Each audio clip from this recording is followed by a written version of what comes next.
couple of episodes ago, I recorded a video about my Capoeira Floreio sequences. I created those sequences before I even started my journey on YouTube that you hopefully following. The purpose of those sequences was to have combinations of movements that I really love, to have movements in those sequences that I really want to be good at, and to be able to maybe transform in the future or build something upon them. 90 episodes later, I really feel stronger, feel better. I have more techniques up my sleeve, and I believe I'm ready to push the level up and try to create something better out of those sequences.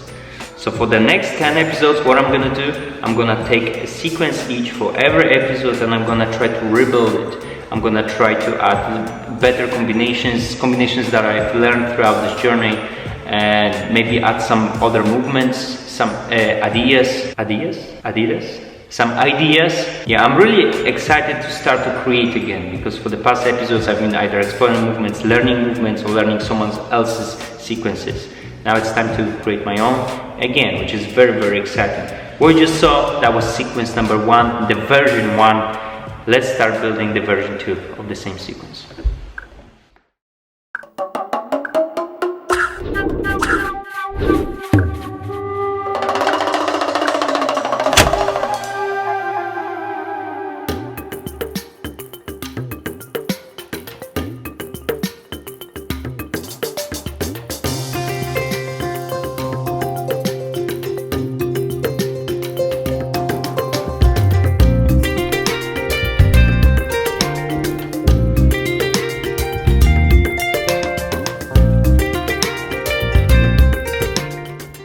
So in the beginning, from the first sequence, it's actually gonna go to different sequence, and this beginning, the new one, comes from a sequence that I practiced a few episodes ago.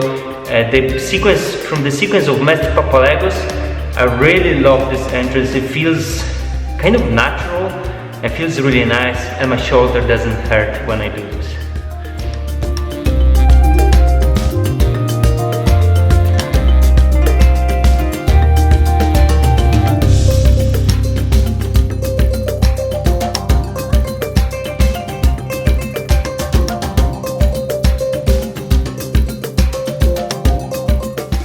The second part of the sequence stays the same, and this is because the very first sequence was created around this very transition, the low bridge into the high bridge and going to Queda de Chins.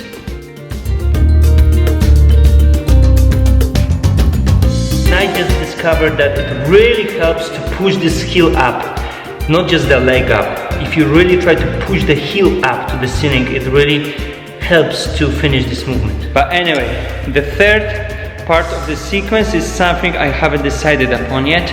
In the old version of the sequence, I would do Auge Costas. I want to do something different.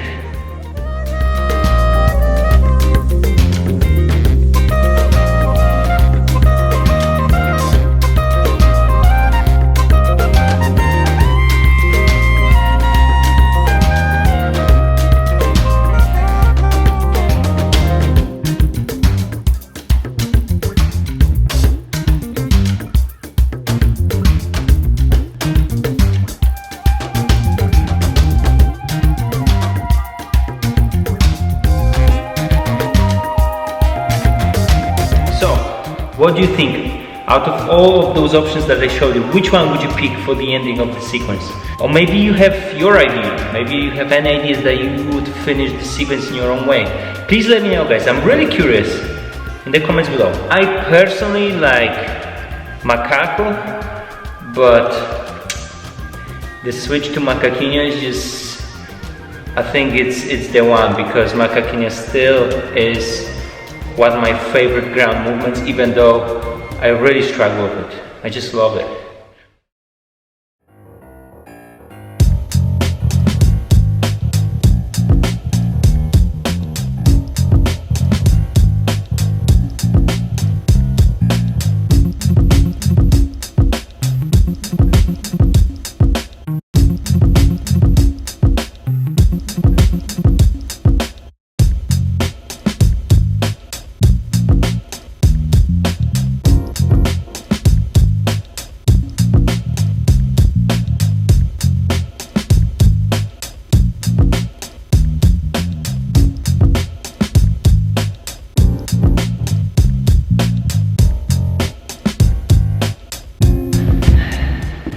There you go.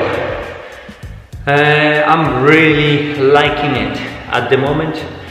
I need to edit this film and then we'll see what's gonna happen, but I really like the flow of it. There is no stops. It's just the Minhoquinho stop to AU and the handspin, something I practiced recently in the Finta AU episode, but it's good. Please let me know what you think about this sequence. Do you think it's better than the previous one? Maybe at the end of this video I'll put them next to each other so you can compare again. But yeah, thanks very much for watching. I really hope you found it useful or at least entertaining. Please do let me know, share, subscribe, like, etc, etc. Click all the buttons that need to be clicked. And yeah, thanks very much for watching again, and I'll see you in the next episode when I'm gonna be going through sequence 2.